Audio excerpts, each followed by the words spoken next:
In the name of Allah, the most merciful and beneficent. Respectable teacher and my fellows, Assalamu alaikum. Today the topic of my speech, my country name is Pakistan.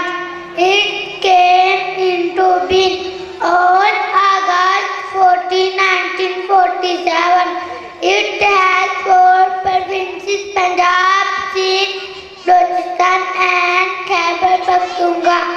Islamabad is the capital of Pakistan.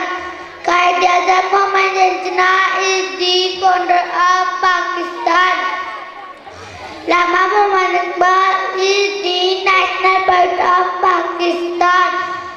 The national language of Pakistan is Urdu.